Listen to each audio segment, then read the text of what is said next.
예, 안녕하세요. 이번 시간은 복지의 권리에 대해서 한번 알아보겠습니다.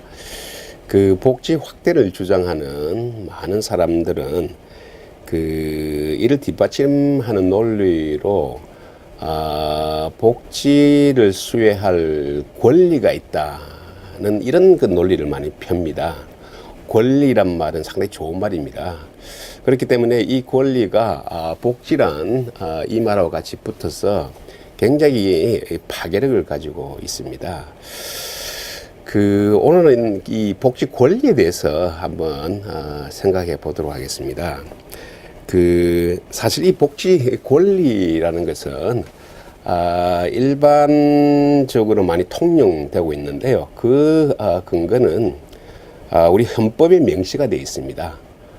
우리 헌법 제34조를 보면은 모든 국민은 인간다운 생활을 할 권리를 가진다.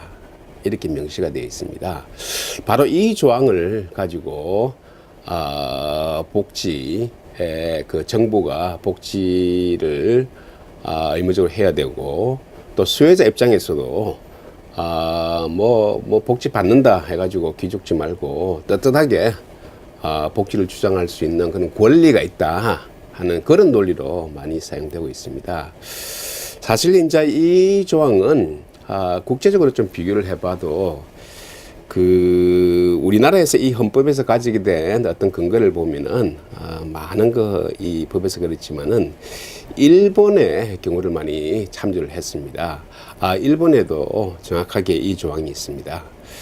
그런데 우리가 자유주의의 대표적인 국가라고 하는 미국이나 또 복지의 천국이라고 일반적으로 많이 알려져 있는 스웨덴 같은 이런 국가들의 헌법을 보면은 사실 이 복지에 대해서 우리처럼 복지 권리라고 이렇게 명시되어 있는 그런 조항은 없습니다. 자, 그래서 이런 헌법이 명시가 되어 있지만은 이 나라마다 복지를 나름 복지 정책을 펴고 있지만은 그 근거로 삼고 있는 권리에 대해서는 서로 다른 이 생각을 가지고 있다, 이렇게 볼 수가 있겠습니다. 복지에 대한 권리 이렇게 할 때 그 권리라는 부분을 우리가 잘 좀 생각할 필요가 있습니다. 이 권리를 한국말로는 권리 하나로 되어 있지만 이 영어로 하면 표현이 두 가지가 있습니다. 첫 번째 권리라는 것은 우리가 일반적으로 생각하는 권리로서 right입니다.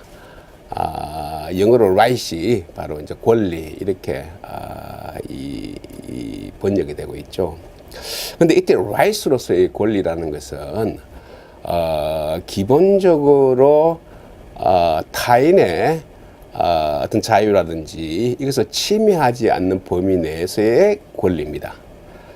그리고 속성상 침해하지 않는 이런 의미로서의 자유 권리입니다. 대표적인 것이 언론의 이제 권리, 우리가 자유라는 그런 말로 또 우리가 해석할 수 있겠죠. 언론 자유, 집회 자유 이렇게 이야기하지 않습니까? 이거는 행위자 입장에서는 권리입니다. 그렇게 봤을 때 이런 언론이나 집회의 권리 이렇게 얘기했을 때는 이 부분을 통해서 타인의 어떤 자유라든지 이런 부분을 침해하지 않습니다.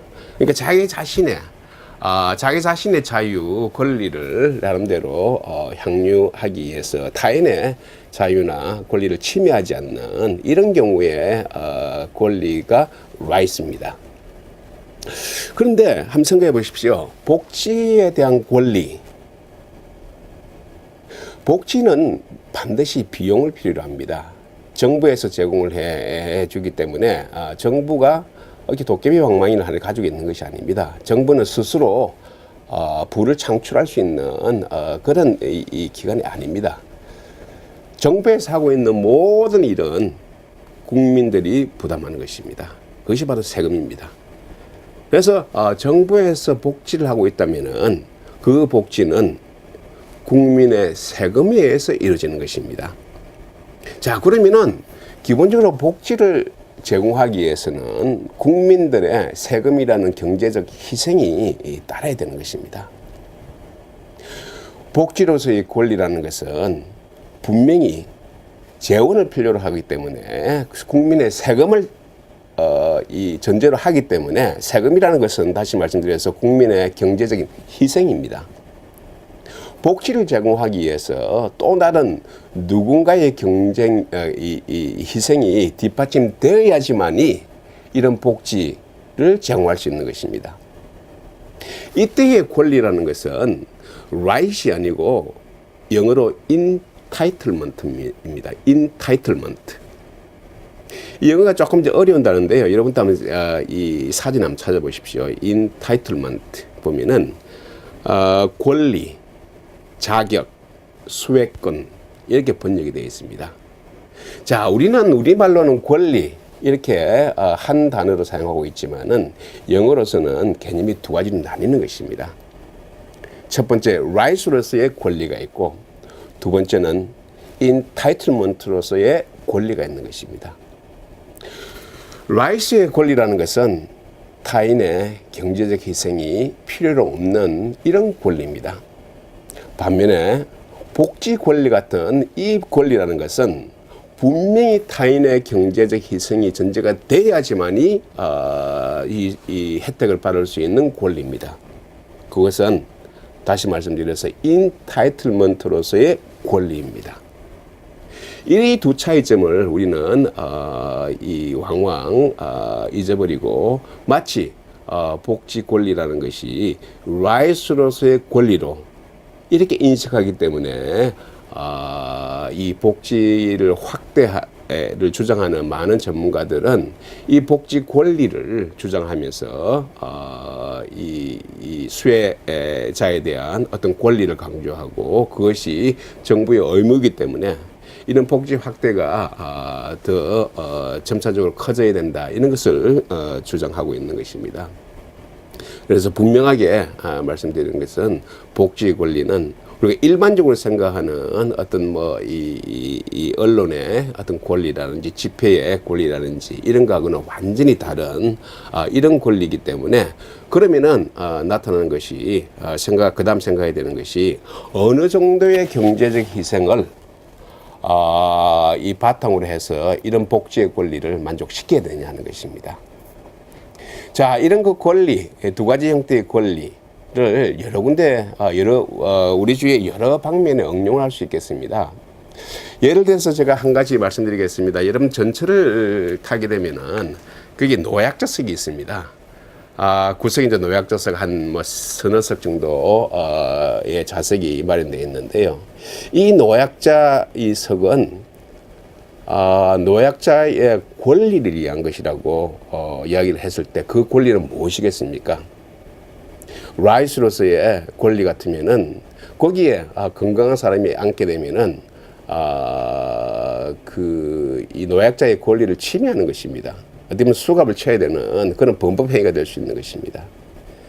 누구도 거기에 대해서 동의하지 않을 것입니다.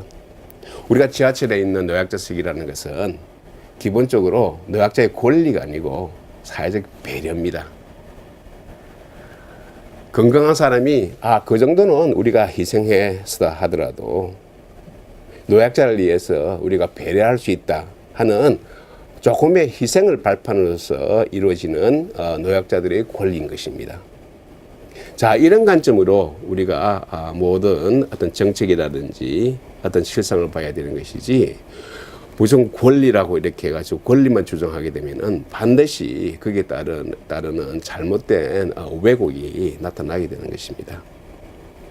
자, 그러면 이제 복지 권리라는 이런 측면에서 다시 말해서 entitlement의 권리로서 어느 정도 이 복지 권리를 만족시켜 줘야 되느냐 하는 그런 부분에 대해서 한번 생각해 볼 필요가 있습니다. 이 부분은 굉장히 복잡합니다. 그래서 단적으로 굉장히 심플한 예를 하나 들겠습니다. 여러분 그 이솝 우화에 개미와 배짱이라는 이런 이 동화를 알고 계시죠? 여름에 개미는 열심히 일해서 양식을 차곡차곡 쌓아놓는 반면에 배짱이는 여름에 놀기 좋으니까 계속 놀기만 하다가 준비해 놓은 게 아무것도 없습니다. 겨울에, 눈이 오는 겨울에 개미는 그동안 열심히 일했던 그 양식을 가지고 겨울을 편하게 지나고 있는데, 배짱이는 이 준비해 놓은 게 없기 때문에 겨울에 이 밖에서 추위에 떨면서 개미 집에 대문을 두드리는, 그리고 동냥을 하는 이런 이 이야기입니다. 이걸 통해서 이 이솝우화에서 이야기하는 것은 사람이 열심히 일해라 하는 그런 것을 설명하고 있지만은, 우리가 이 단적인 예를 통해서 한번 생각해 봅시다. 개미가 겨울 동안에 비록 이 양식을 많이 준비를 했지만은 그 자체로 그들이 권리죠. 재산권이죠. 가지고 있는데, 배짱이가 비록 일은 안 했지만은 겨울 동안에 가만두면 얼어 죽게 되죠.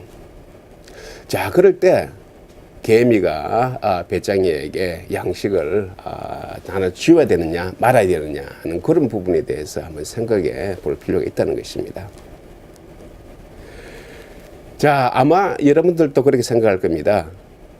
배짱이가 여름 동안에 마음껏 놀았기 때문에 당연히 얼어 죽게 가만 놔둬야 된다, 이렇게 생각할 사람은 아무도 없을 겁니다. 비록 여름에 많이 놀고 이렇게 했지만은 죽는 거는 볼 수가 없다. 그 사회가 배려를 해야 된다 하는 이런 부분에 대해서는 동조를 하게 될 것입니다. 그래서 개미가 가진 일정 양식 중에서 일정 부분을 떼서 배짱이가 얼어 죽지 않게 정도의 이 양식은 나눠 먹어야 된다 하는 그런 부분에 대해서는 아마 대체로 공감을 하게 될 것입니다. 근데 만약 이걸 좀 다르게 좀 생각해 가지고 배짱이가 나도 뭐 인간은 배짱이답게 살 권리가 있다 이렇게 하면서 개미집 앞에서 이 데모를 한다고 생각해 봅시다. 해가지고 그 사회가 그것을 인정하고 개미가 가진 양식을 정확하게 반쪽으로 나눠서 배짱이에게 나눠주는 그런 제도를 가졌다고 생각해 봅시다. 이게 바람직한 방향인가 한번 생각할 필요가 있습니다. 첫째, 만약 그런 제도가 존재를 하게 된다면은 배짱이는 절대 그 다음 여름에도 일을 하지 않겠죠. 제도 자체가 개미에 계되어서 개미가 가진 양식의 반쪽은 항상 자기의 권리이기 때문에 그 권리를 주장하면서 그 다음에도 절대 일하지 않고 노는 그런 결과를 가질 수밖에 없겠죠. 자, 문제는 그 다음에도 한번 생각해 보십시오. 자, 이런 제도가 있다면은 과연 개미가 그 다음에도 여름에 열심히 일하겠습니까? 일 절대 안 하죠. 자기가 먹을 혹은 자기가 숨겨서 먹을 조금의 양식만 준비를 하지 절대 땀 흘려서 열심히 일하지 않게 되는 것이죠. 자, 이런 제도를 통해서 그 사회에 열심히 일하려는 개미가 있음에도 불구하고 무조건 나눠 먹자는 이런 제도가 생김으로 인해 가지고 개미도 일을 하지 않게 되면은 그 사회는 경제적으로 퇴보하게 되는 것입니다. 그것이 바로 그 사회가 몰락해 나가는 그런 과정인 것입니다. 자, 이런 부분에 대해서 어떻게 하면 될까요? 개미가 배짱이를 그냥 얼어 죽게 놔둘 수는 없습니다. 그렇지만은 자기가 가진 양식의 반을 떼줄 수도 없습니다. 그렇게 하면 그 사회가 발전할 수가 없는 것입니다. 우리는 왕왕 이런 경제 정책뿐만 아니고 이런 복지 정책을 우리가 접근할 때 생각할 때 너무 정적인 그런 면만 생각합니다. 한 시점에 있어서 누가 부자고 누가 가난한 자냐, 그리고 이런 부자와 가난한 자를 어떻게 하면은 이런 소득을 균등하게 이런 격차를 좀 더 줄이냐, 이것만 생각하는 것입니다. 그런 제도를 통해서 그 다음에 이 사회가 어떻게 변화할 것이냐, 이 제도로 인해 가지고 사람들이 그 경제 주체들이 어떤 행동의 변화가 일으켜서 그 사회가 다르게 변화해 나갈 것인가 하는 그런 부분에 대해서는 생각을 잘하지 않습니다. 다시 말해서 정적인 이런 관점에서만 보는 것이지 동적인 관점에서 세상을 보지가 않습니다. 한 사회가, 한 국가가 잘 되려면은 세상을 정적으로 보면 안 됩니다. 동적으로 봐야 되는 것입니다. 우리의 제도가 앞으로 우리가 발전하는데 도움이 될 제도냐, 제도지 않느냐, 이런 관점에서 봐야 되는 것입니다. 자, 그런 관점에서 봤을 때 우리가 복지, 개미가 배짱이에게 나눠지는 것이 어느 정도 나눠줘야 되는 것이 좋은 것이냐를 생각해야 되는 것입니다. 개미는 기본적으로 그 사회의 구성으로서 아무리 일을 하지 않았지만은 배짱이를 배려해야 되는 그런 이 따뜻한 마음은 누구나 가지고 있는 것입니다. 아담 스미스도 일찍이 국부론에서 바로 이런 인간이 가지고 있는 타인을 생각하는 이런 이 마음을 심퍼티라고 동감이라는 이런 마음으로 표현을 했습니다. 자, 기본적으로 우리 사회 구성원들 사회적 약자들도 많습니다. 자, 이런 약자에 대해서 기본적으로 복지를 제공해야 되는 그런 것은 누구나 공감을 하고 있습니다. 자, 그 말은 다시 말씀드려서 기꺼이 이 정도의 나의 어떤 경제적인 재산, 경제적인 부는 기꺼이 내놓겠다 하는 그런 수준이 있는 것입니다. 자, 그런 수준에 맞추어서 이런 경제적 약자, 빈곤층을 남들 배려를 해야 되는 것입니다. 자, 그러면은 이런 복지의 수혜자들은 이런 권리를 주장하는 것이 아니고 이런 경제적 희생에 따른 이런 배려에 대해서, 사회적 배려에 대해서 감사하는 이런 마음을 가져야 되는 것입니다. 자, 그렇기 때문에 기본적으로 이 복지라는 것도 보면은 최적 수준이 있는 것입니다. 가장 옵티멀한 수준이 있는 것입니다. 그 말씀은 다시 말씀드려서 우리 사회는 계속 발전을 해야 되는 것입니다.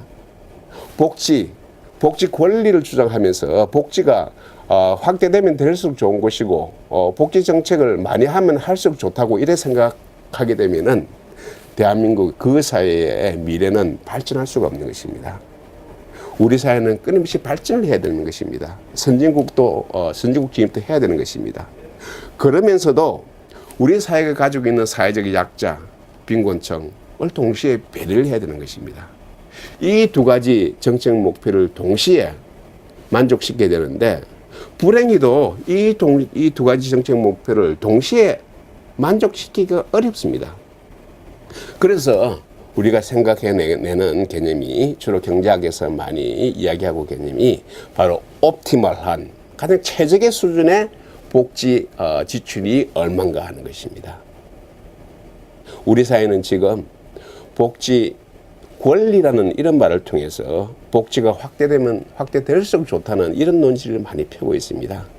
그 말은 다시 말해서 우리 사회가 발전할 수 있는 그런 포텐셜을 우리가 다 잃어버리게 되는 것입니다. 발전도 계속 해야 되는 것입니다. 이런 관점에서 최적 수준의 복지라는 사고를 가지는 사람하고 가지지 않는 사람하고 복지에 대한 시각은 완전히 다른 것입니다. 지금 우리 사회에서 이 만연하고 있는 복지의 논리를 보면은 복지 권리를 주장하면서 이런 권리는 천부의 권리이기 때문에 무조건 많이 확대하면 할수록 좋다는 것입니다. 자, 그러면은 가진 자에게 뺏어야 되는 것입니다. 가진 자도 어느 정도의 사회 구성원들의 어떤 경제적 약자, 빈자를 위한 자발적인 경제적 희생 그 수준이 있는 것입니다. 근데 그 수준을 넘어나서 내가 뺏기고 있구나 하는 그런 생각을 가지게 될 때는 그거는 자발적인 이런 희생이 아니고 강제적인 것입니다.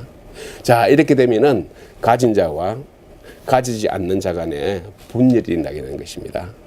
가진 자는 왜 내가 이렇게 열심히 개미처럼 열심히 일해서 버는 것을 아무런 논리도 없이 이렇게 복지 확대한다는 이런 주장을 만족시키기 위해서 이렇게 많이 뺏어가느냐.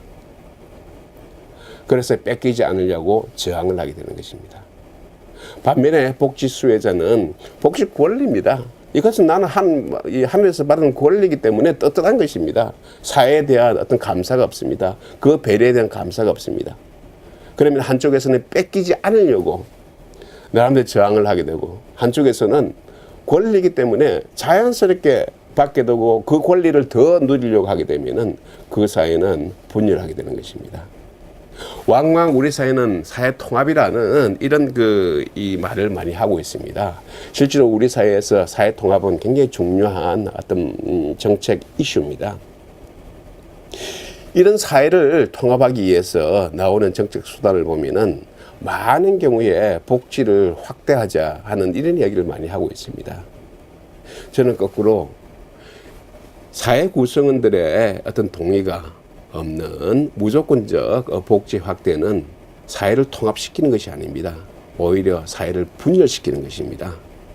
복지는 사회를 통합하는 그런 수단으로 생각하고 있지만은 실제로는 복지를 통해서 사회를 분열되는 이런 경향으로 갈 수도 있는 것입니다.